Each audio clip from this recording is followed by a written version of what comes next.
Oh, ça souffle là. On est bien chez les Tizef ici. En 2019, les Bocaux-d'Anna ont été accompagnés par la plateforme Kengo pour leur campagne de financement. Située à Brest, c'est une boutique vrac, bio et zéro déchet. Allez, venez, je vous emmène avec mes 3 loulous.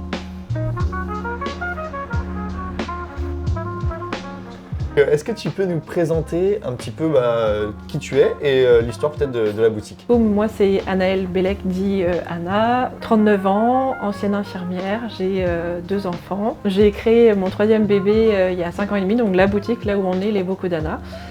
C'est une boutique bio, vrac et zéro déchet. Et l'idée, c'est d'avoir des produits qui viennent à moins de 50 km, de mettre en avant le local et le savoir-faire finistérien. Vrac, mais pas en vrac. Non. Bien organisé. Est-ce que tu peux nous faire un petit peu justement comment ça a été réfléchi peut-être la boutique? Un espace cocooning, détente, où on apprécie, donc on est sur des lumières qui sont tamisées, les hauteurs de rayons qui sont assez basses pour que les gens puissent voir et pas se sentir oppressés dans le rayon. Et en gardant un état d'esprit où il n'y a pas de musique ou très peu, on apprécie de venir faire ses courses. Voilà. Dans le calme, dans la bonne humeur. Voilà. Où est-ce qu'on est d'ailleurs? À Brest. On est situé rue Louis Pasteur, donc c'est parallèle à la rue de Siam et pas loin de l'entrée du téléphérique. Au cœur de Brest? Ouais, voilà, en plein centre-ville, comme on dit, le triangle d'or. Est-ce que tu peux nous parler de la genèse un petit peu du projet? Travailler et peaufiner mon projet pendant 2 ans et demi, aller à la rencontre des producteurs, des créateurs qui peuvent se trouver du coup sur le Finistère. Et il y en a beaucoup, mais tout le monde ne respecte pas toujours le côté bio, vrac et zéro déchet, et donc c'était mes critères principaux. Donc des fois je préfère ne pas avoir un produit bio, mais avoir un produit qui est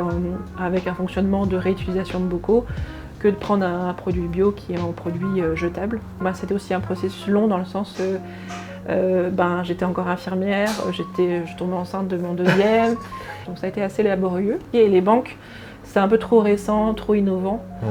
Il y en avait en France et dans le monde, en Allemagne ou autres, ce sont des pays qui sont très avant-gardistes là-dessus. Il a fallu travailler défendre. Et défendre, ouais, tout à fait. Qu'est-ce qui a pu faire ce switch peut-être auprès des banques? Les banques qui ont été intéressées par mon dossier, c'était que 2. Mais dès que j'ai eu Kengo suit mon programme, il y a déjà tant de participants.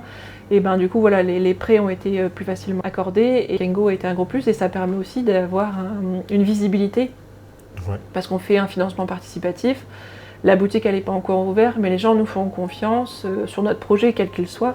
La chance de pouvoir me développer assez vite et d'ouvrir un autre commerce et du coup d'être accompagnée pour l'ouverture du 2e. Donc je pensais qu'on n'avait pas le droit, qu'on en avait droit à un projet, un seul financement. Et j'ai quand même eu la chance de pouvoir être accompagnée pour le 2e financement avec Kengo également. Et pourquoi ce choix du coup peut-être de Kengo? Parce que pour ceux qui ne connaissent pas, Kengo c'est une plateforme de financement participatif. Ouais. Mais c'était la seule bretonne et pas qu'on est un peu chauvin ici, mais un petit peu quand même. Donc je trouvais que c'était important de mettre en avant le financement participatif avec Kengo. Est-ce qu'il y a peut-être une anecdote qui t'a marqué, une petite histoire qui te revient comme ça? Je donne l'impression que je suis à l'aise avec la caméra, mais je suis toute seule en train de faire mes vidéos, donc c'est pas pareil. Et je le regarde encore, je dis c'est pas possible que j'ai pu faire un truc pareil, mais j'y suis arrivée, mais ça m'a pris du temps. Et puis il y avait le petit qui était petit, le grand qui essayait de me filmer. Puis les gens étaient au courant de ce qui se passait derrière, je pense que ça aurait bien fait rire. C'est vrai que c'est pas un exercice facile et en même temps c'est un vrai levier pour pouvoir engager les gens sur la campagne de financement, de pouvoir montrer un petit peu la personne qui est derrière le projet. Bon, et puis une anecdote de la boutique quand même. Une stagiaire qui a voulu faire elle-même et mettre un silo, et comme on disait, c'est assez haut. Oui. Et qui, pour pas tomber, a laissé partir le silo, mais c'était des lentilles corail.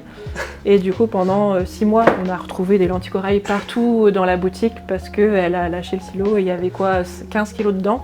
15 kilos de lentilles corail partout. Entre collègues, on est très proches. Je ne pas qu'on me dise la chef ou la patronne, c'est Anna. Et voilà, on est tous à égalité au niveau des personnes qui travaillent avec moi. Et même avec les clients, tout à l'heure, je voyais, on voit qu'il y a certains habitués, j'ai l'impression que ils viennent rechercher ça aussi un peu. Et la proximité, on connaît les noms, les prénoms des gens, leur vie, parce que pour ceux qui veulent en parler. Et moi, c'est ce qui me manquait. Je prends le temps avec chaque client de parler du produit, de comment ils vont, du beau temps, ou du mauvais temps. De la vie de tous les jours. De la vie de tous les jours, voilà. Et c'est ce que les gens recherchent, la proximité. On est vraiment un commerce de proximité. Parce que tout à l'heure, tu parlais des lentilles corail. Ouais. Je crois bien que les lentilles corail sont arrivées ici, sur Anna. Si vous regardez, Ah oui, c'est la ouais. même couleur. Je fais toujours les choses comme il faut. Ouais. Pourquoi est venu à Brest installer les bocaux d'Anna? Parce que je suis née ici, même si j'ai bougé, bourlingué, on dit toujours qu'un Brestois revient toujours aux sources, c'est ce qui s'est passé. Et je me voyais pas ouvrir mon commerce ailleurs qu'à Brest. Et pour finir du coup sur cette vidéo, un mot en breton. Qu'est-ce qu'on pourrait dire? Je dirais Yermat. Yermat. Parce que c'est facile, les Bretons on est connus pour une bonne consommation de certaines boissons et que du coup on aime bien trinquer, du coup je pense que c'est sympa. On va dire pour la convivialité. Pour la convivialité. Donc ouais. Yermat, santé quoi. Voilà, c'est ça, exactement. Parfait. Merci beaucoup Anna. Merci à toi. Merci à vous. Kenavo. Kenavo. Ah, Ouais. bon, le mot en breton il est là. Hein. Ouais. Il est là, la lichouserie. Lichouserie, La évidemment. lichouserie, il est là le mot en Le breton. lichou, ouais. Eh ouais.